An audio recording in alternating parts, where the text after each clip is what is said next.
जय माँ भवतारिणी। आइए हम सब अपने स्वयं की कल्याण की जो ये यात्रा है, इसको आगे बढ़ाते हुए हम माँ भगवती की शरण ग्रहण करें कि हे माँ भगवती, हम सभी जीवों पर अपनी कृपा दृष्टि बनाए रखिए कि हम सब अंधकार से प्रकाश की ओर जा सके, हम तेरे दर्शन प्राप्त कर सके। इसी जन्म में हम तेरे उस ममता को, उस प्यार को अपने जीवन में हम अनुभव कर सके, महसूस कर सके। तो आइए हम माँ भगवती के शरण को ग्रहण करते हुए माँ भगवती के कवच के पाठ को हम सब मिलकर एक साथ इस पाठ को पूर्ण करें। कहते हैं कवच का आश्रय जो जीव एक बार ले लेता है, अपने जीवन में इस विधि पूर्वक कवच के पाठ को जो जीव धारण कर लेता है, तो कहते हैं ऐसा हो ही नहीं सकता कि माँ भगवती का प्राकट्य उस भक्त के जीवन में ना हो। उस भक्त को माँ भगवती का दर्शन, माँ भगवती का अनुभव, माँ भगवती की गूढ़ साधना उस जीव के जीवन में ना आए, ऐसा हो ही नहीं सकता। कहते हैं जो जीव, जो भक्त माँ भगवती के इस कवच के पाठ को पूर्ण करता है पूरे भाव के साथ, भक्ति भाव के साथ, तो ऐसा कोई कार्य है ही नहीं इस संसार में जिसकी कार्य की सिद्धि उस भक्त को ना मिले।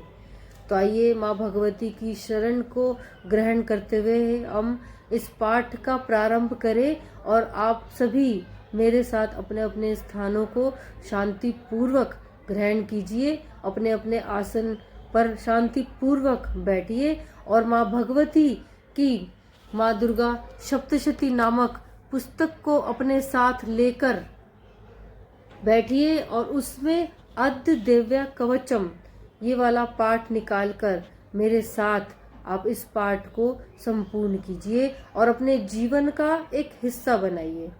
तो आइए इस पाठ को हम शुरू करें। बोल जय माँ भवतारिणी, जय माता दी। अद्य दिव्या कवचम ओमस्य श्री चंडी कवचस्य ब्रह्म ऋषि अनुष्टुप छंदः चामुंडा देवता अंगन्यासोक्त मात्रो बीजम दिग्बंध देवता सत्व सत्वम श्री जगदम्बा तीर्थे सप्तशती पाठागत्वेन जपे विनियोगाः। ओम चंडिका देवी को नमस्कार है। मार्कंडेय जी ने कहा, पितामह, जो इस संसार में परम गोपनीय तथा मनुष्यों की सब प्रकार से रक्षा करने वाला है और जो अब तक आपने दूसरे किसी के सामने प्रकट नहीं किया हो, ऐसा कोई साधन मुझे बताइए। ब्रह्मा जी बोले, ब्राह्मण, ऐसा साधन तो एक देवी का कवच ही है जो गोपनीय से भी परम गोपनीय, पवित्र तथा संपूर्ण प्राणियों का उपकार करने वाला है। महामुने, उसे श्रवण करो। 9 देवी की 9 मूर्तियां हैं जिन्हें नवदुर्गा कहते हैं। उनके पृथक पृथक नाम बतलाए जाते हैं। प्रथम शैलपुत्री, दूसरी मूर्ति का नाम ब्रह्मचारिणी है। तीसरी स्वरूप चंद्र घंटा के नाम से प्रसिद्ध है। चौथी मूर्ति को कुष्ठमांडा कहते हैं। 5वीं दुर्गा का नाम स्कंद माता है। देवी के छठे रूप को कात्यायनी कहते हैं। 7वां कालरात्रि और 8वां स्वरूप महागौरी के नाम से प्रसिद्ध है। 9वीं दुर्गा का नाम सिद्धिदात्री है। ये सब नाम सर्वज्ञ महात्मा वेद भगवान के द्वारा ही प्रतिपादित हुए हैं। जो मनुष्य अग्नि में जल रहा हो, रणभूमि में शत्रुओं से घिर गया हो, विषम संकट में फंस गया हो तथा इस प्रकार भय से आतुर होकर जो भगवती दुर्गा की शरण में प्राप्त हुए हों, उनका कभी कोई अमंगल नहीं होता। युद्ध के समय संकट में पड़ने पर भी उनके ऊपर कोई विपत्ति नहीं दिखाई देती। उन्हें शोक, दुख और भय की प्राप्ति नहीं होती। जिन्होंने भक्ति पूर्वक देवी का स्मरण किया है, उनका निश्चय ही अभुद्य होता है। देवेश्वरी, जो तुम्हारा चिंतन करते हैं, उनकी तुम निस्संदेह रक्षा करती हो। चामुंडा देवी प्रेत पर आरूढ़ होती है, वराही भैंस पर सवारी करती है, ऐन्द्री का वाहन ऐरावत हाथी है, वैष्णवी देवी गरुड़ पर ही आसन जमाती है, माहेश्वरी वृषभ पर आरूढ़ होती है, कौमारी का वाहन मयूर है, भगवान विष्णु की प्रियतमा लक्ष्मी देवी कमल के आसन पर विराजमान है और हाथ में कमल धारण किए हुए है। वृषभ पर आरूढ़ ईश्वरी देवी ने श्वेत वस्त्र धारण कर रखा है।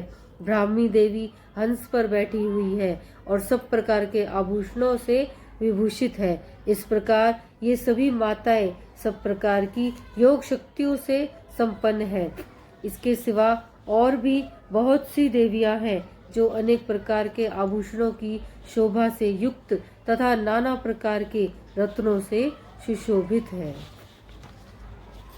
ये संपूर्ण देवियां क्रोध में भरी हुई हैं और भक्तों की रक्षा के लिए रथ पर बैठी दिखाई देती है।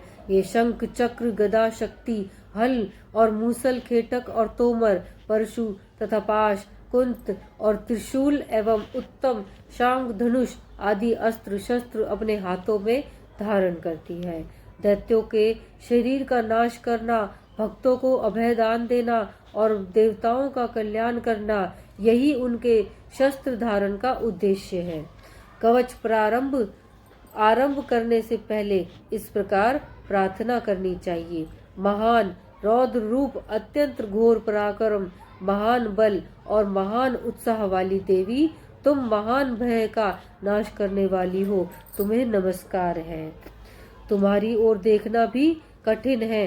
शत्रुओं का भय बढ़ाने वाली जगदम्बिके, मेरी रक्षा करो। जय माता दी। पूर्व दिशा में ऐन्द्री इंद्र शक्ति मेरी रक्षा करे। अग्निकोण में अग्नि शक्ति, दक्षिण दिशा में वाराही तथा नृत्य कोण में खड़क धारिणी मेरी रक्षा करे। पश्चिम दिशा में वारुणी और वायव्य कोण में मृग पर सवारी करने वाली देवी मेरी रक्षा करे।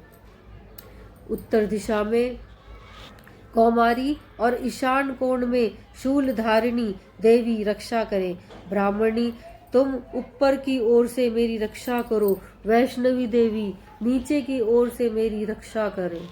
इसी प्रकार शव को अपना वाहन बनाने वाली चामुंडा देवी दसों दिशाओं में मेरी रक्षा करे।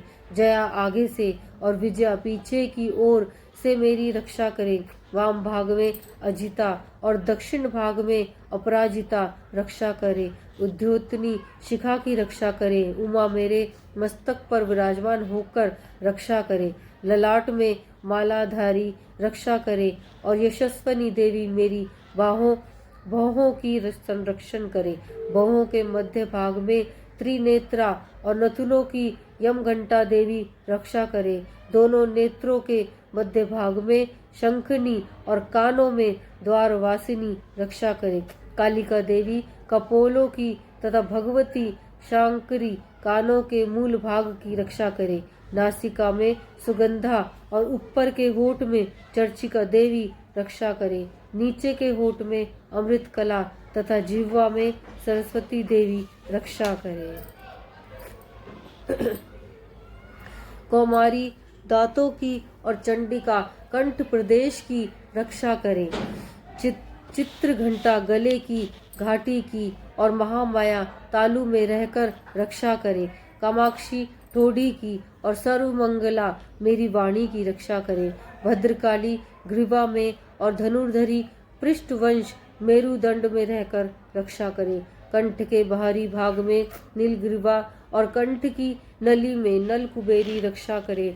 दोनों कंधों में खड़गिनी और मेरी दोनों भुजाओं की वज्रधारिणी रक्षा करे। दोनों हाथों में दंडनी और उंगलियों में अंबिका रक्षा करे। शूलेश्वरी नखों की रक्षा करे।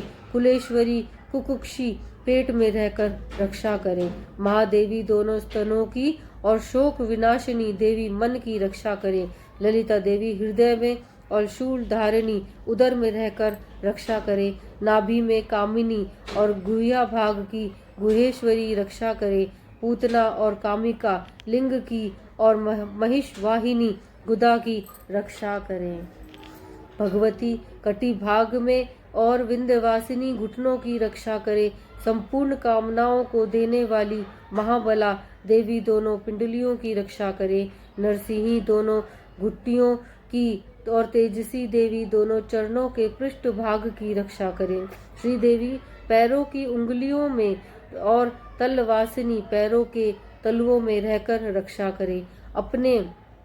अपनी दाढ़ों के कारण भयंकर दिखाई देने वाली दृष्टा कराली देवी नखों की और ऊर्ध्व केशविनी देवी केशों की रक्षा करे। रोम वलियों के छिद्रों में कोबेरी और त्वचा की बागेश्वरी देवी रक्षा करे। पार्वती देवी रक्त मज्जा वसा मांस हड्डी और मेद की रक्षा करे।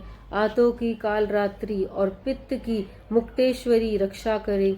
मूलधारा आदि कमल केशों में पद्मावती देवी और कफ में चूड़ामणि देवी स्थित होकर रक्षा करे। नख के तेज की ज्वालामुखी रक्षा करे। जिसका किसी भी अस्त्र से भेदन नहीं हो सकता, वह अभेदा देवी शरीर की समस्त संधियों में रहकर रक्षा करे। ब्राह्मणी, आप मेरे वीर्य की रक्षा करे। क्षत्रेश्वरी छाया की तथा धर्मधारिणी देवी मेरे अहंकार, मन और बुद्धि की रक्षा करे। हाथ में वज्र धारण करने वाली वज्रहस्ता देवी मेरे प्राण, अपान, व्यान, उदान और समान वायु की रक्षा करे। कल्याण से सुशोभित होने वाली भगवती कल्याण शोभना मेरे प्राण की रक्षा करे। रस, रूप, गंध, शब्द, स्पर्श इन विषयों का अनुभव करते समय योगिनी देवी रक्षा करे तथा सत्वगुण, रजोगुण और तमोगुण की रक्षा सदा नारायणी देवी करे। वराही आयु की रक्षा करे। वैष्णवी धर्म की रक्षा करे तथा चक्रिणी चक्र धारण करने वाली देवी यश, कीर्ति, लक्ष्मी, धन तथा विद्या की रक्षा करे। इंद्राणी, आप मेरे गोत्र की रक्षा करे। चंडिके, तुम मेरे पशुओं की रक्षा करो। महालक्ष्मी पुत्रों की रक्षा करे और भैरवी पत्नी की रक्षा करे। मेरे पथ की सुपथा तथा मार्ग की क्षेम करी रक्षा करे। राजा के दरबार में महालक्ष्मी रक्षा करे तथा सब ओर व्याप्त रहने वाली विजया देवी संपूर्ण भयों से मेरी रक्षा करे।